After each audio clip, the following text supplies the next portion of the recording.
Stay tuned, stay tuned, stay tuned. I'm here with the coach, John Brett. And I'm here with the vet, Ian Griffin. Let's do this. Man, we got a good topic today. It's an easy one, I think, there, Coach. I think both we can relate to, and I think all our viewers and listeners can get behind this one here all together. We're going to talk about our top 5 movies of all time. Man, this is going to be awesome. So, with the top 5 movies, there's a whole lot of reflection in this, and everybody can take it a certain way. And there's a lot of movies that I said, man, I watch those all the time.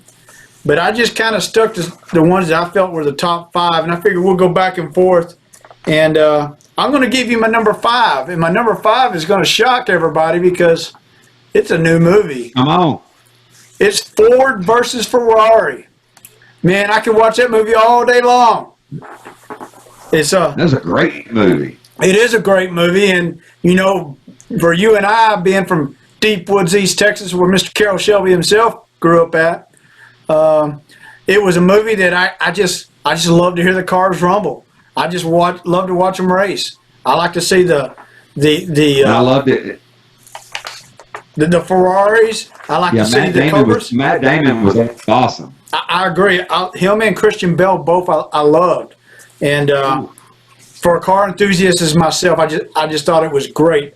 I can listen to that in the background. I can wish I was racing, whatever it may be. So let's hear your number 5, Coach. Well, my number 5. Most people know, of course, I'm a coach, but also I'm a history, government, economics teacher, and my number 5 is not going to shock too many people that know me, but my number 5 is a great history movie, Forrest Gump. Love Forrest Gump. I love the way that the movie and history intertwines itself and just rides together. And, just from, the speech that goes on in Washington, from Vietnam, I mean, some of the great things, JFK and Nixon, and even LBJ in there. I mean, they just put him all in there. And even running, I think my favorite part is when he takes the kickoff and Bear Bryant asks who that boy is, and he just takes off and just keeps on running. I love Forrest Gump. Love Forrest Gump. Wow. Jenny. So, that's my wife's favorite movie, and that's why I call her my Jenny, is because of that right there. Wow. Oh, boy. So, going with number 4. This might catch a lot of people off guard, too, because I love Clint Eastwood. I can watch anything with Clint Eastwood. I can watch it where it's subtitled, and he doesn't even talk right in the movie. I don't care. I can watch it. But Gran Torino is a phenomenal movie. Wow.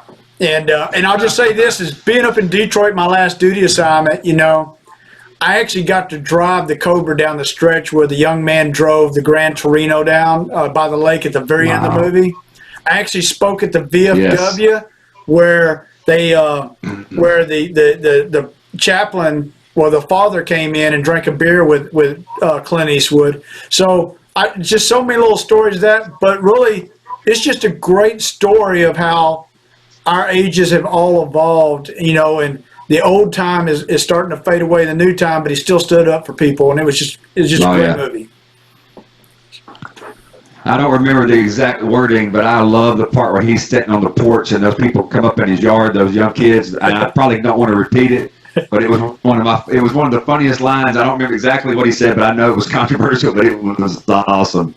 Yes. Man. All right, number 4. Yes. Number 4, for anybody that knows me, and I hope Mr. Brad Jones is watching, The Breakfast Club. There is no doubt The Breakfast Club and me, it's like part of my, not only my childhood, it's kind of like the 5 characters, even though there's a couple girls in it, at different times, I think in life, you kind of relate to all of those, either yourself or maybe somebody you know.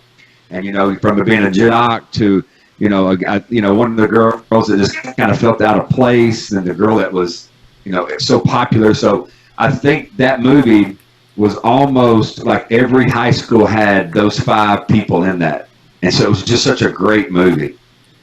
I totally agree. You can relate to every one of them, because I think you put it just right. There's points in our lives that, hey, I was pretty good at this in sports, or pretty good at being the outcast guy, or pretty good at being picked on too. You know, you went through all phases of those in life. So yeah, wow, that's a great movie. Man, my number three.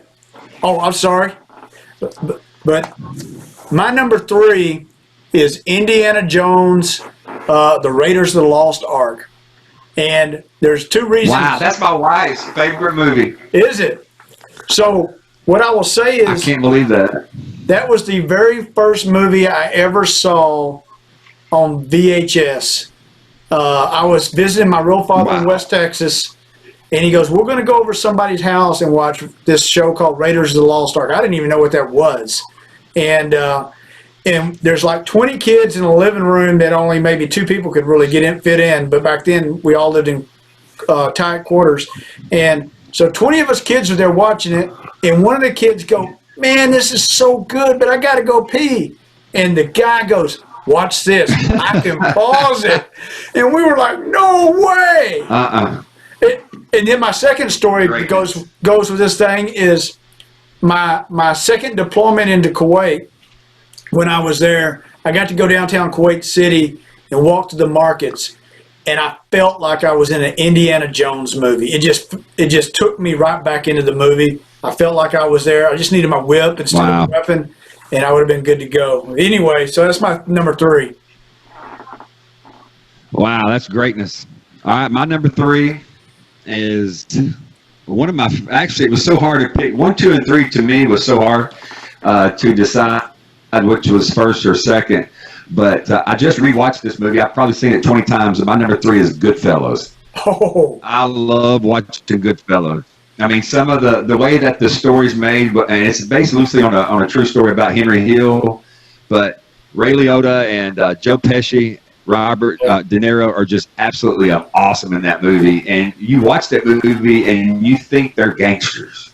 Yeah. And it's just a great movie. That and I didn't put Casino in my top 5, but Casino kind of reminded me of the same thing, that you felt like you were walking around with the gangsters. Yeah.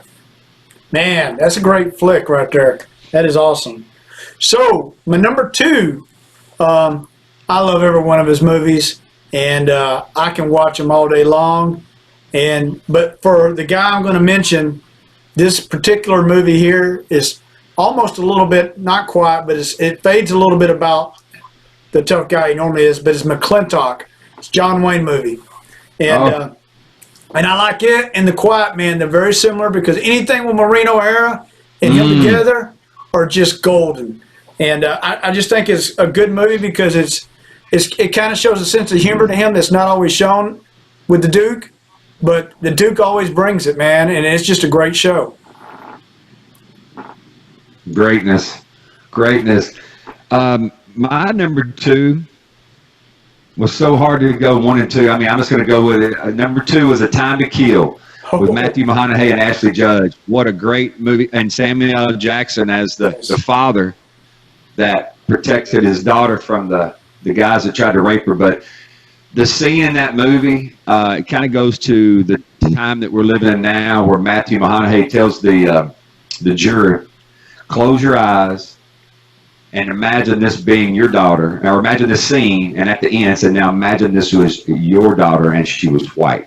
Yeah. And it just flipped everybody's thought process to a different perspective. And that and plus the scene where they burn his house down and he can't find his dog, and he's yelling out for his dog, and you think the dog's dead, and the dog comes running. I think the dog's name was Jake, but it was absolutely just one of my favorite movies. It's so hard to pick between that and the first one. I think the first one won't surprise too many people that know me. Yeah, I agree. That was a great movie. I still remember, Samuel Jackson, Carl Ray, and oh yeah. I think there's a lot of actors and actresses that are in there. That there's like 6 of them they're huge off of that movie. Not because of the movie, they just did a great job during that movie. So. Oh yeah, the brother was Kiefer Sutherland. That's right. Yeah. Wow. Kiefer Sutherland, the assistant lawyer, not Sandra Bullock, but the other guy, he did pretty good too. I can't think of his name. But it was a great movie. So my number 1 movie, and this is kind of strange, is I didn't start watching. I never watched this movie until about 15 years ago when we was in Germany, and I started because you had German TV or you had AFN, and we didn't get AFN, Armed Forces Network. So I started watching the classics. I started getting the classics, and I watched Casablanca. And I will say this, No. hands down, that is the greatest movie. It could be made today just like that. They throw some color in it, it would sell like hotcakes. It is hilarious if you just really listen to it. Humphrey Bogart, he doesn't knock it out of the park. I mean, he just knocks it completely out of L.A. altogether in that. He was just classy. And the Frenchman, I can't think of his name, but the guy that played his Frenchman, at the end, they walk away and they go, I think we've started a beautiful relationship or friendship. This is the beginning of a beautiful friendship. But so many sayings came from that. Here's looking at you, kid. Play it again, Sam. You know, the whole world in a hill of beans. And there's like about 10 others. It's just a phenomenal movie. And it's hard to believe that it was made. It's made 80 years ago. Wow. That's crazy. So. That's absolutely crazy. Now, I have to say that I wanted to give a few honorable mentions before I give my number one. And it made me think about it was my dad was a huge John Wayne fan, and he had almost all of them on VHS. But my favorite one to watch was Cahill U.S. Marshal. Loved Cahill. It was one of my favorite ones. And so I have Friday Night Lights, Hoosiers, Rain Man, Dazed and Confused, but this one was hard not to make the top 5 because I loved it so much. Was Pulp Fiction. That was my honorable mention. Pulp Fiction to me was just one of the greatest cinematography movies ever made.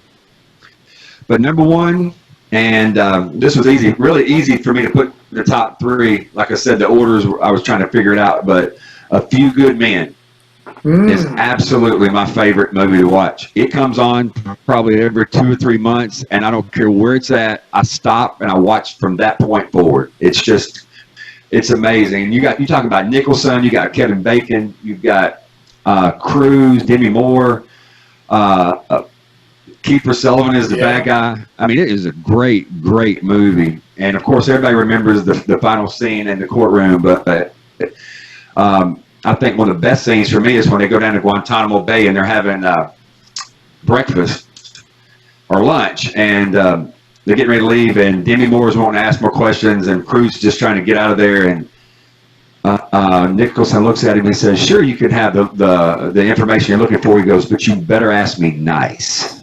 And the look he has on his face, he says, "Yes, but you better ask me nice." Set the tone for the rest of the movie. But I love that movie. That's number one for me. Yeah, no colonels would ever say that. No. That's great. Oh, yeah, that's a phenomenal movie. I like them all. I like your KO United States Marshal. Yeah. I used to watch that when I come home from school. The first 2 minutes, he knocks off 5 guys like immediately. You know, I mean, what more could you ask for? You know, and it's got a good story to it. Yes. Wow. So. Oh yeah. The only honorable mention, because there's a ton of movies, I like Jimmy Stewart. Everything he's done is good. I like action movies. I like most stuff with Bruce Willis, Harrison Ford.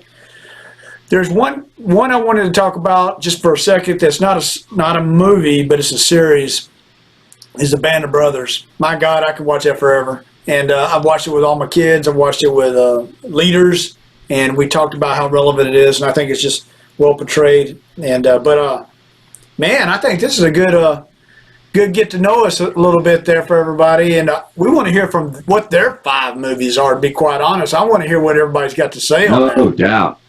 And because I'm quite sure that we will have all. No doubt. I want to hear what somebody's got to say about it. I want to hear. Maybe something we forgot, because I know a lot of times you start putting lists together and you kind of just totally forget movie, and somebody will say, "Well, what about this movie?" And you're like, "Oh my goodness, yes." So yes, please tell us below. Tell us in the comments. Let's talk about it. Tell us how big a mistake we made with putting. I got friends of mine who are going to say, "I cannot believe you put Forrest Gump in there." Love Forrest Gump. Yes, great movie. Great movie. Well, hey, so look us up on The Coach and the Vet. Follow us on Spotify, YouTube, Facebook, and Instagram. Shoot us an email if you like. And but just stay tuned with us as we stay tuned throughout society as we forge our way through this year. And Coach, Man, this was a great one. I love it. I love these kinds. Sometimes you think about lists. You think about it makes you think about your life. It makes you think about your past. And I tell you what, this is going to be fun. Let's just keep doing it. all right. So from the coach,